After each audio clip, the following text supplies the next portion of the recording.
अब जैसे हम अज्ञानता के कारण इन अनाड़ियों के पास जाते थे, ये क्या क्या साधना बताते थे। कोई तो कहता था गायत्री मंत्र जाप कर ले, और कोई कहता था कि गीता जी का एक अध्याय डेली कर लिया कर पाठ कर लो। कोई जपजी साहिब की एक पुस्तक है, उसको नित्य पढ़ने को कहते हैं। कुछ ये नित्य नियम का गुटका हमने बना रखा है गरीबदास के पंथ में। इस कुछ कहते हैं बस ये पढ़ लिया करो बेड़ा पार हो जाएगा, अगर मंत्र पता नहीं उठपटांग क्या देते हैं वो। तो पुण्यात्माओं, जैसे पहले हम गायत्री मंत्र को लेते हैं। गायत्री मंत्र क्या है? ये एक यजुर्वेद अध्याय नंबर 36 का मंत्र नंबर 3 है, और इन अनाड़ियों ने इसको पता नहीं के बना रखा था। इसके आगे ओम अक्षर लगा लिया, ओम भूर्भुवः स्वः तत्सवितुर्वरेण्यं भर्गो देवस्य धीमहि धियो यो न प्रचोदयात्। और इसने हम निरागोट्या करते और इसको यूं मानना करते इससे मोक्ष होगा। ये प्रथम तो इसके साथ ओम नाम लगाने से ये मंत्र ही व्यर्थ हो जाता है। अब जैसे वेदों में महिमा पूर्ण परमात्मा की है और ओम नाम है ब्रह्म का, और महिमा ये इस मंत्र में महिमा है परमक्षर ब्रह्म की। यदि हम कोई पत्र लिखते हैं और उसमें शुरुआत में लिखते हैं मुख्यमंत्री या मंत्री, और वो भेजनी थी हमने प्रधानमंत्री के, तो प्रधानमंत्री के पास नहीं जाएगी वो एप्लीकेशन। जिसको आपने एड्रेस किया वहां जाएगी, और वो उसका अधिकारी नहीं उसका आपकी एप्लीकेशन को सुन ले, कुछ काम कर दे। हमने प्रधानमंत्री के एप्लीकेशन भेजनी थी और उससे हमें लाभ मिलना था। एड्रेस कर दिया उस मंत्री के या मुख्यमंत्री के, तो होगी व्यर्थ।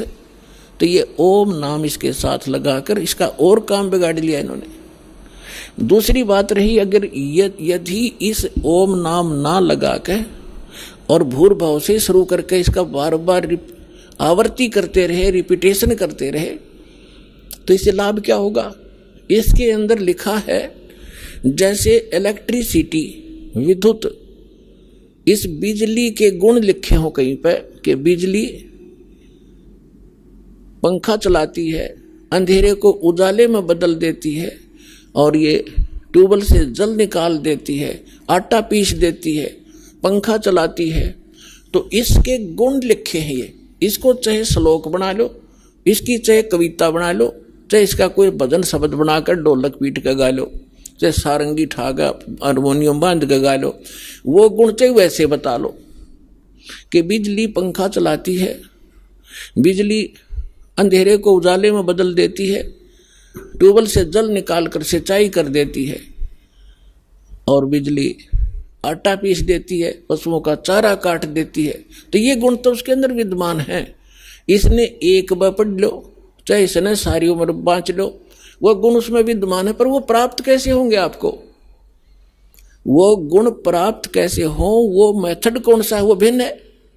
ये तो ज्ञान हो गया, ज्ञान यज्ञ है ये कि इस वस्तु में ये गुण है। अब वो प्राप्त कैसे हो वो गुण, उसके लिए सारा तरीका ही अलग है। उसके लिए उस ऑफिस का पता चाहिए जहाँ से वो कनेक्शन मिलता है।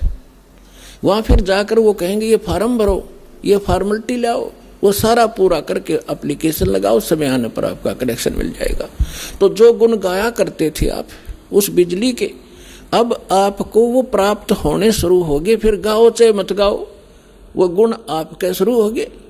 और फिर भी वो अच्छा है, भाई बिजली बटन दबा दे, इतना ज्ञान तो रहना ही चाहिए कि बल्ब जगाना है ये बटन दबाओ, मोटर चलानी है ये दबाओ। ज्ञान यज्ञ फिर भी पैरेलल रहेगी, तो वो आपको सहयोग देगा, लेकिन जब तक कनेक्शन नहीं मिलेगा वो लाभ प्राप्त नहीं होंगे।